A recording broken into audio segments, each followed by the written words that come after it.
मेरे प्यारे बंधुओं, डॉक्टर सुदामा प्रसाद सिंह का प्रणाम स्वीकार कीजिए। मैं Sudama Prasad Singh electro homeopathy research centre institute का सेक्रेटरी बोल रहा हूँ। इलेक्ट्रो होम्योपैथी की मान्यता के लिए सबसे पहले 1988 में एक कमेटी बनी थी।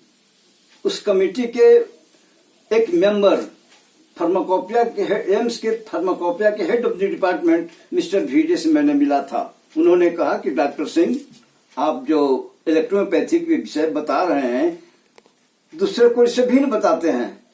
आप सारा लिटरेचर जमा कीजिए, हम आपकी बात पर सुनेंगे।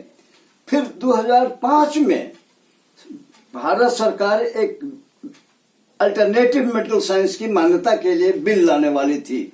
उस बिल के धारा 5 के सेक्शन बी में एक जांच कमेटी बनेगी ऐसा कहा हुआ था, और वह जांच कमेटी मान्यता मांगने वाले संस्था पैथी से के हेड से प्रश्न पूछेगी।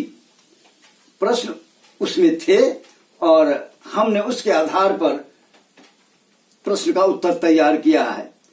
अब आज के दिन में भारत सरकार इंटर डिपार्टमेंट कमेटी का फिर गठन किया है और वहां से मुझे बुलावा आया है। अब चलता हूं, देखता हूं कि वो क्या हमसे पूछते हैं। चलता हूं।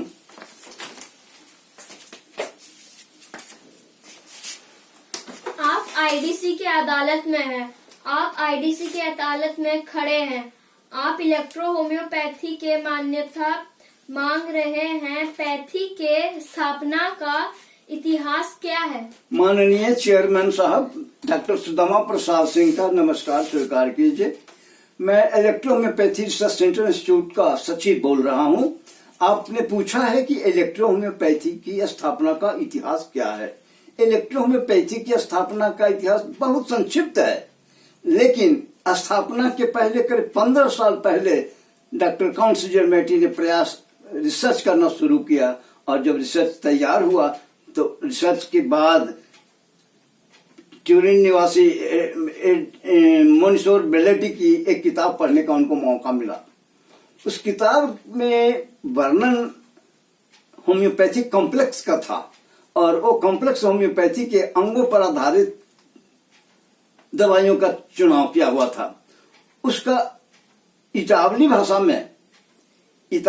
में अनुवाद हुआ, और वो पढ़ने का डॉक्टर काउंट जर्मेटी को अवसर मिला।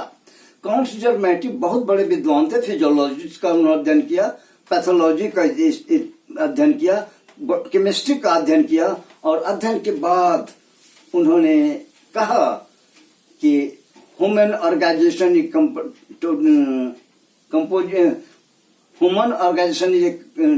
Composition of lymph and blood. Every disease originates lymph and blood. अब इसके इतिहास के विषय में मैंने प्रागैतिक इतिहास एक किताब लिखी है। उसमें बड़ा डिटेल से लिखा है हमने कि कैसे कैसे हुआ। ये आपके सेवा में हम आपको दे रहे हैं। धारणा क्या है? पैथी के मौलिक अधिकार आखिर क्या है? पैथी यूनिक है किस आधार पे कहते हैं आप? सर, आपने बहुत अच्छा प्रश्न पूछा है। किसी भी पैथी की अवधारणा ही उसको किसी दूसरे पैथी से अलग करती है। इलेक्ट्रो होम्योपैथी अपने आप में बड़ा, क्या विचित्र कहेंगे या ऑड कहेंगे, अनोखा है। इलेक्ट्रो होम्योपैथी कहता है कि लिम्फ और ब्लड के स्टूडियस स्टेट में परसिस्टेंट चेंज हो जाना रोग है, और स्टूडियस स्टेट में बना रहना स्वास्थ्य है। इसका कहने का आधार था मिस्टर क्लॉड बर्नार्ड ने होमोस्टैसिस 1878 में खोजा था, लेकिन उसके पहले मैटी साहब ने कहा कि हर डिजीज लिम्फ और ब्लड में ही होता है। आज मॉडर्न मेडिसिन के चिकित्सक हैं, उनकी कलम बिना ब्लड टेस्ट रिपोर्ट के रुक जाती है। इसलिए मैटी का लिम्फ और ब्लड पर आधारित चिकित्सा पद्धति अनोखी है। एक बारी बारी से सर आपको बताता हूं कि स्वास्थ्य क्या है। लिम्फ और ब्लड का स्टूडियस स्टेट में बना रहना स्वास्थ्य है। लिम्फ और ब्लड के स्टूडियस स्टेट में परसिस्टेंट चेंज हो जाना रोग है। और लीम्फ और ब्लड के स्टेडी स्टेट को पुनः कायम कर दिया जाना चिकित्सा है। और औषधि पौधों के नेचुरल केमिकल कंपाउंड्स इपैथी की औषधियां हैं। नेचुरल कंपाउंड मतलब पौधों में बहुत सारे एंड प्रोडक्ट होते हैं, प्राइमरी प्रोडक्ट होते हैं, और खुराक पौधों के नेचुरल केमिकल कंपाउंड से शरीर को बिना हानि पहुंचाए, किसी भी अंग को बिना हानि पहुंचाए, जो औषधि रोग को ठीक कर दे वह पैथी की औषधि है। और उस औषधि की न्यूनतम खुराक, जिसकी अवधारण, जिसकी शरीर पर कोई साइड इफेक्ट ना हो, खुराक है न्यूनतम खुराक। अब कहेंगे कि कोनियमेकालूटम इस्तेमाल करते हैं, 20 है, एकोनाइट 20 है। जी हाँ हुजूर 20 है, लेकिन हम उसको इस स्तर पर व्यवहार करते हैं, डाइल्यूशन कर 1:9 के रेशियो में इसको डाइल्यूट करके माइनर हल्का कर देते हैं, कंसंट्रेशन कम कर देते हैं। और ये हम प्रेरणा हमें मिली थी काउंट्स जर्मेटी के 3 इलेक्ट्रिसिटी का केमिकल एनालिसिस से। उनके 3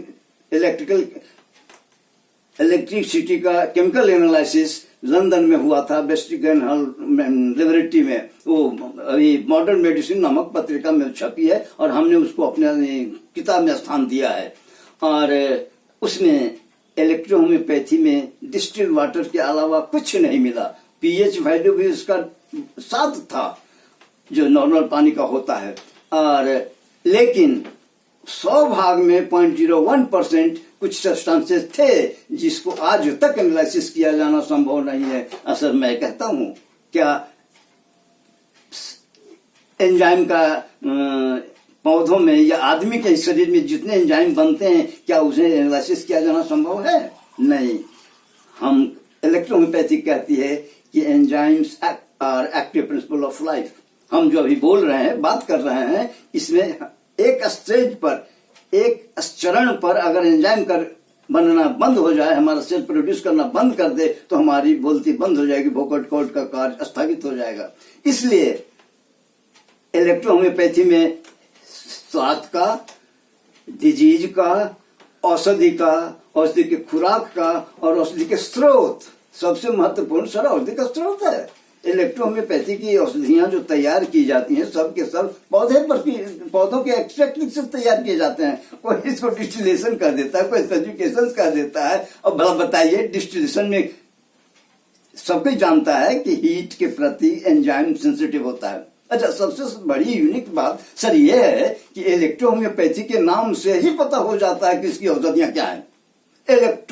इलेक्ट्रोलाइट केमिकल कंपाउंड का सिंबल है। इलेक्ट्रोहोम्योपैथी का होम्यो शब्द बॉडी के फिजियोलॉजिकल प्रक्रिया होम्योस्टेसिस का बोधक है। अब बताइए, क्या कोई ऐसी चिकित्सा पद्धति अभी आविष्कार हुआ है जिसका नाम से पता हो जाए कि औषधि क्या है? जो पदार्थ इलेक्ट्रोलाइट केमिकल कंपाउंड्स में सक्रिय होते हैं वो हमारी औषधियां हैं। ये विज्ञान की खोज की बात है, विज्ञान खोज है कि इलेक्ट्रोलाइट केमिकल कंपाउंड हम तो खोज चुके हैं, हम रिसर्च कर चुके हैं, हमारे 29 रिसर्च पेपर्स प्रकाशित हैं। लेकिन भारत के कोई भी संस्था उस किताब को अपने पाठ्य पुस्तक में लगाने के लिए तैयार नहीं है। बड़ा ताज्जुब होता है। अब हमारे 2 सदस्य चले गए। डॉक्टर रमाशंकर ने सबसे पहले कहा था enzymes are active principle of life. वो हमारे बीच में नहीं है, लेकिन उनकी बातें तो रहेगी। मैटी नहीं है, लेकिन उनकी बात तो हम भूले नहीं है। अच्छा, अब की बार हम आपको क्या प्रश्न होगा, सो हम पहले आईडी साहब से, आईसीडी के जो मेंबर हैं उनसे मैं पूछ लेता हूं कि क्या प्रश्न है। उन्होंने प्रश्न आगे वाली जो कल उनसे पूछा जाएगा वह प्रश्न होगा कि इस मान्यता, अब तक मान्यता प्राप्त किसी पद्धतियों के आधार से पृथक कैसे है। और कल इसका विषय में कल मैं आपके बात